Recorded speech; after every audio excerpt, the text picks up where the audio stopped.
इस एपिसोड का मतलब यह ना निकाला जाए कि अर्जेंटीना की टीम कमज़ोर टीम थी, लियोनेल मेसी खराब कप्तान है, कमज़ोर कप्तान है मेसी, ऐसा मतलब ना निकाला जाए। लेकिन यह भी सच है कि जो जीता वही Sikandar, winner takes all. Sports are more than entertainment, they teach us life's greatest lessons. खेल केवल मनोरंजन नहीं है, वह जीवन के लिए संदेश और सीख भी देते हैं।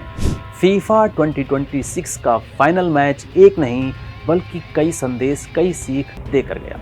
पहला संदेश तो यही था कि डिफेंस कितना भी मजबूत हो, अटैक का विकल्प नहीं बन सकता। इसको हिस्ट्री से जोड़ते हैं। भारत में जब मुस्लिम राज्य की स्थापना पहली बार हुई तो पृथ्वीराज चौहान जैसे शक्तिशाली राजा को हराकर हुई, क्योंकि पृथ्वीराज चौहान का जो फोकस था वह डिफेंस पे था, सुरक्षा पर था, और गौरी का फोकस आक्रमण पर था। भारत में जब जब बड़े राजा हारे विदेशियों से, लगभग यही गलती हर बार। फीफा 2026 का फाइनल मैच, यहाँ पर देखिए कि अर्जेंटीना के पास बेस्ट गोलकीपर है, उनका डिफेंस आइकन है उनके पास, कैमिलियानो डिबू मार्टिनेज, असाधारण शॉट स्टॉपर। स्पेन के 11 प्रयासों को उसने असफल किया और उसमें से 6-7 अटैक ऐसे थे कि माइक्रो सेकंड्स में भी अगर चूकता तो गोल हो जाता। अगर वो ऐसा प्रदर्शन नहीं करते तो स्पेन बहुत पहले ही मैच जीत लेता और अर्जेंटीना की हार नहीं होती बल्कि शर्मनाक हार होती। लेकिन अंत में हुआ यही कि मजबूत डिफेंस भी उनको बचा ना सका। स्पेन के तेज आक्रमण, फास्ट अटैक से वह बच नहीं सके और हार गए। स्पेन का डिफेंस भी कमजोर नहीं था, लेकिन स्पेन का अटैक उनके डिफेंस की तुलना में बहुत ज़्यादा मजबूत था। लगभग हर मैच में उनका अटैक मजबूत था, लेकिन फाइनल में तो स्थिति यह थी कि ज़्यादातर जो बॉल थी, फुटबॉल जो ज़्यादातर थी, वो अर्जेंटीना के गोल पोस्ट के आसपास ही घूमती रही। स्पेन के गोल पोस्ट तक तो ज़्यादातर समय बॉल, फुटबॉल पहुँच ही नहीं पाई। फीफा के फाइनल मैच में एक और संदेश मिला। जरा तुलना कीजिए दोनों टीम के कप्तान की। अर्जेंटीना का कप्तान लियोनेल मेसी, 205 मैच, 137 गोल्स, अंतर्राष्ट्रीय फुटबॉल के इतिहास का दूसरा सबसे अधिक गोल करने वाला खिलाड़ी। फीफा की बात करें, 2026 फीफा में उन्होंने 8 गोल किए, 4 गोल उनके असिस्टेंट से हुए। गोल स्कोरिंग रैंक के मामले में फीफा में वो फ्रांस के किलियन एम्बापे के बाद दूसरे स्थान पर है। एम्बापे के 10 गोल थे। वो बात अलग है कि फ्रांस भी फीफा से बाहर हो गया। अब बात कर लेते हैं स्पेन के कप्तान की, रोड्रिगो हर्नांडेज।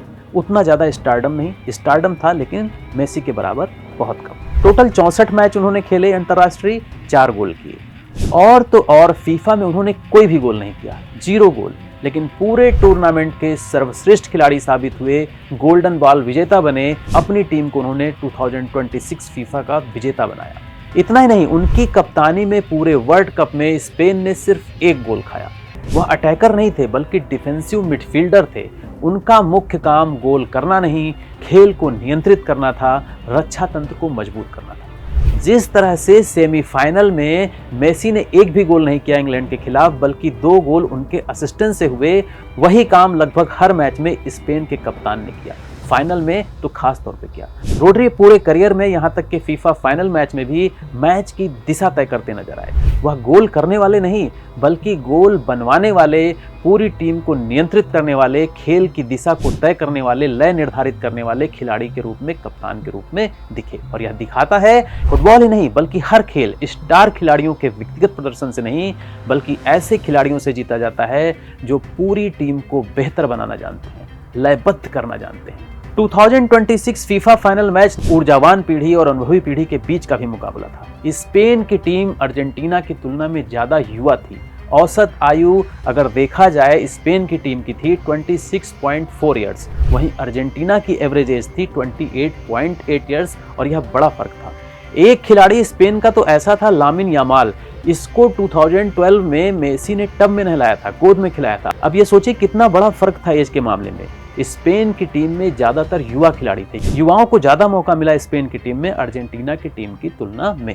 अंत में एक बात अनुशासन की भी आती है। अनुशासन प्रतिभा से ज्यादा महत्वपूर्ण होता है, कई बार अनुशासन प्रतिभा से ज्यादा फायदेमंद होता है। एंजो फर्नांडेज की गलती से उनको रेड कार्ड मिलता है, वह टीम से बाहर हो जाते हैं और अंतिम क्षणों में टीम में न रहना टीम पर, अर्जेंटीना पर बहुत भारी पड़ता है। एंजो फर्नांडेज मिडफील्ड के मुख्य खिलाड़ी थे। वे गेंद को जीतते थे, खेल की गति को नियंत्रित करते थे, मेसी को और आक्रमण को सपोर्ट करते थे, और अंतिम क्षणों में उनका बाहर जाना अर्जेंटीना के लिए बहुत बड़ा नुकसान साबित होता है। अगर अंत में बात किया जाए फीफा 2026 की, तो इस मैच का सबसे बड़ा सबक यही था कि व्यक्तिगत प्रतिभा महान हो सकती है, मेसी की महानता पर कोई फर्क नहीं पड़ेगा, लेकिन चैंपियन टीम वर्क ही बनाता है। पहला प्रयास, सतत प्रयास, इसका कोई विकल्प नहीं है।